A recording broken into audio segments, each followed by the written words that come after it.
Ray McCauley, the pastor who founded the Rhema megachurch in Johannesburg, passed away on the 8th of October, aged 75. There's no denying that McCauley had a positive impact on the lives of many people. But most of his obituaries have included bits of information which quite possibly are not true. For instance, almost every obituary has included the claim that Ray McCauley, who used to be a bodybuilder, competed in the 1974 Mr. Universe competition and came either second or third behind Arnold Schwarzenegger.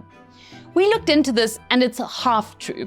McCauley did enter the 1974 NABBA Mr. Universe competition. NABBA is the British National Amateur Bodybuilders Association. And he did come third in the tall Class 1 category of the Pro Division, behind Helmut Riedmeier of Germany and Don Ross of the USA. Arnold Schwarzenegger wasn't there. I'll be back. He won the rival Mr. Olympia title in New York in the same year. McCauley also claimed to a bodybuilding magazine in the 1970s that Arnold Schwarzenegger had come to stay with him in South Africa some years previously. Bullshit. Now, it is possible that this could be true. They could have met through the international bodybuilding circuit. But Schwarzenegger has spoken publicly about coming to South Africa in the 1960s to stay with a different bodybuilder, the legendary Reg Park. As far as we could tell, Schwarzenegger has never mentioned McCauley. A number of obituaries have also claimed that Ray McCauley won the Mr. South Africa title. We found a list of Mr. South Africa winners between 1966 and 1985. McCauley is nowhere to be found. But possibly the most significant myth being peddled about Ray McCauley is the idea that he and the Rhema Church fought against apartheid.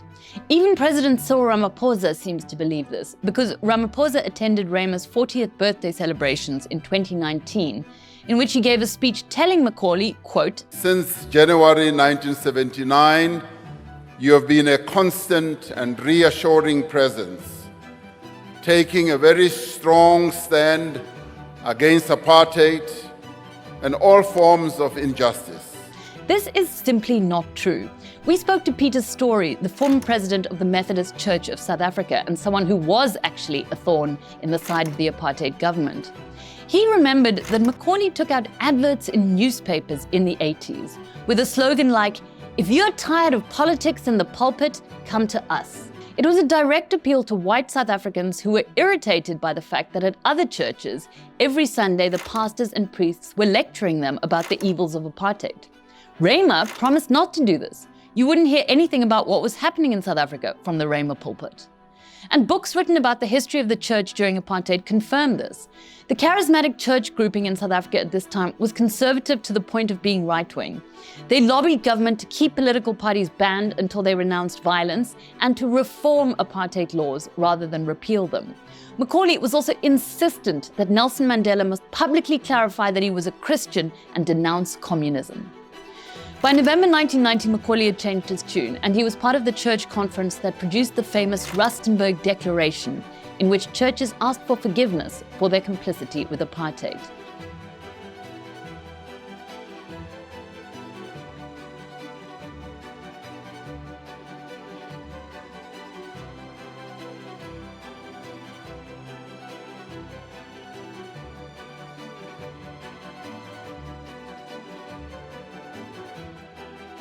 And there McCauley read a statement acknowledging that black congregants who tried to speak out about apartheid were ostracized and rebuked.